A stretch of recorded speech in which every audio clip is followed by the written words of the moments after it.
বিন্দু বিন্দু থেকে তৈরি হয় সিন্ধু, তাই কি? দেখেছো জলের বিন্দু বিন্দু জমে আছে, সেটাই মনে হচ্ছে সারা রাত বৃষ্টি হয়েছে। গোলাপের কলি দিয়ে কিন্তু আজকে শুরু করলাম সকালটা। আরও সুন্দর জিনিস তোমাদের জন্য ওয়েট করছে, তোমরা অনেকেই পছন্দ করবে সেটা দেখার জন্য। আগে এগুলো একটু দেখে নাও, থাকো কিন্তু। দেখো ছাদে এসেই দেখি পায়রাটা এইভাবে জল খাচ্ছে। ওদের জন্য একটা ডিব্বায় জল রাখা হয়, কালকে কোনো কারণবশত রাখা হয়নি, তো সেটাই আমি একটা বালতিতে জলটা একটু রেখে দিলাম।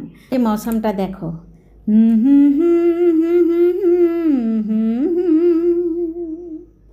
ये देखे के दिल झूमा ले प्यार की अंगड़ाई,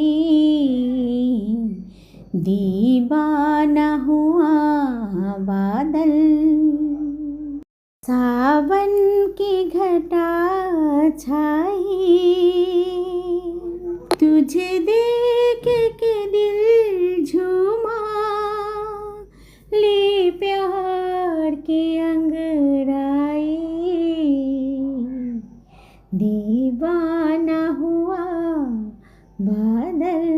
কত ফুল তোমরা দেখলে, আমি তুললাম ফুল, এখনও তুলছি। সব কিন্তু গত বছরের ফুলের থেকে বীজগুলো রেখেছিলাম, মানে ফুলগুলো পুজো দেওয়ার পরে এক জায়গায় রেখে সেই বীজগুলো ছড়িয়ে দিয়েছিলাম। সেখান থেকে সমস্ত গাছ কিন্তু উঠে তার মধ্যে আবারও ফুল ফুটছে এবছরে। ডালিয়ার এখন সময় না, কিন্তু ডালিয়া ফুল ফুটছে। আর এই দেখো, যেটা বলেছিলাম ভিডিওর প্রথমেই আমি, যে একটা ইন্টারেস্টিং জিনিস তোমাদের সাথে শেয়ার করব, সেটাই হলো এই যে আমাদের বাড়ির গাছের রুদ্রাক্ষ। দেখতে পাচ্ছ কি সুন্দর?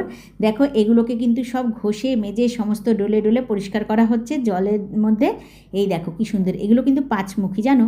আর রুদ্রাক্ষ কি করে চিনবে? দেখো এই যে ফালি ফালি করে আছে না কামরাঙার মতন, এগুলো যতগুলো এগুলো মানে ফালা থাকবে, মানে ফালি ফালি করা থাকবে ততমুখী। এটা হচ্ছে পাঁচমুখী, পাঁচটা ফালা আছে। দেখো এর মানে শিরা শিরা শিরা মতন পাঁচবার আছে, তার মানে পাঁচমুখী। তো আমার কাছে কিন্তু সাতমুখী, চারমুখী, ছয়মুখী, তিনমুখী এরকম আছে। কিন্তু আজ পর্যন্ত বন্ধুরা বলে নাকি একমুখী রুদ্রাক্ষ পেলে নাকি রাজা হয়ে যায়। তো একমুখী রুদ্রাক্ষ আজও পর্যন্ত এত বড় একটা গাছের থেকে কিন্তু পাওয়া গেল না। রাজুদা তো চশমা পরে পরে এত বছর ধরে খুঁজে বেড়াচ্ছে, কিন্তু কেউ পায়নি। ওই দেখো চশমা পরে, আমি বললাম একটু তাকান, তো তাকালো, তো চশমা পরে পরে কিন্তু রাজুদা খুঁজে বেড়ায় এই একমুখী রুদ্রাক্ষ, কিন্তু আজও পায়নি উনি। তো যাই হোক বন্ধুরা, তোমাদের কেমন লাগলো অবশ্যই কমেন্টে জানিও। অনেকে আমরা এই রুদ্রাক্ষ কিন্তু দর্শকর্মা ভাণ্ডার থেকে কিনে আনি। আর দেখো আমাদের কত সৌভাগ্য যে আমাদের বাড়ির নিজেদের গাছে কিন্তু এই রুদ্রাক্ষ হচ্ছে, তাই না? কত সুন্দর লাগে, ভালো লাগছে না বলো? আর বন্ধুরা জানো তো, রাজুদা কিন্তু একবার এই রুদ্রাক্ষর জন্য ঠকে গেছিলো, একমুখী রুদ্রাক্ষ খুঁজে বেড়াচ্ছ। তো বাড়ির এই পাড়ার মধ্যে একটা সাধু এসেছিলেন, ওনার কাছ থেকে একটা কিনেছিল একমুখী বলে। সে, আমি তো দেখেই প্রথমে বলেছি এটা নকল। তো জানো তো কী করেছিল? কুল আছে না, কুলের দানাকে আঠা দিয়ে লাগিয়ে বলেছে যে একমুখী রুদ্রাক্ষ, এইভাবে কিন্তু ঠকেছে।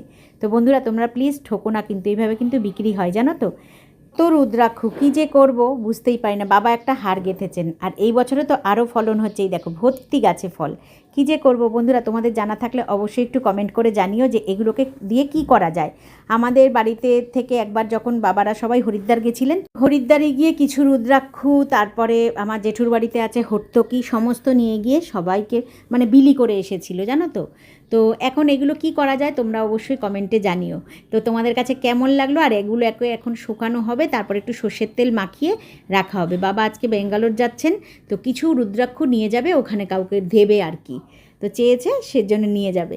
তো বন্ধুরা ঘরে চলে আসলাম, রান্না করছি আজকে মাশরুম। দেখতে পারলে বেগুন ভাজা হয়ে গেছে, রুটি কালকের ছিল বাসি রুটি, তো আজকে আর রুটি করিনি। এই দেখো মাশরুমের মশলা করে নিচ্ছি, কাঁচা লঙ্কা, চালমগর, আদা, একটু রসুন, সামান্য একটু পেঁয়াজগুলো বেটে নেব। আর ওদিকে মাশরুমটাকে কেটে ধুয়ে একটু সেদ্ধ করে ভাপ দিয়ে জল ঝরিয়ে রেখেছি। এবারে মশলাটাকে আমি বেটে নেব, চালমগর টগর একসাথে সব দিয়ে দিয়েছি, তেল দিয়ে দিয়েছি কড়াইতে, তারপরে একটু পেঁয়াজ কুচিকে ফ্রাই করে নেব। নিয়ে কিন্তু প্রথমে আমি মাশরুমগুলোকে ভেজে নিয়েছি একটু লালচে লালচে করে, তারপরে মশলা দিয়ে কষিয়ে বেশ ভালো করে মাশরুমটা রান্না করেছি। দারুণ হয়েছে কি, সবাইকে খাবার দিয়ে দেখো একেবারে থালা ভর্তি করে চব্য নিয়ে খেতে বসেছি, তাই না?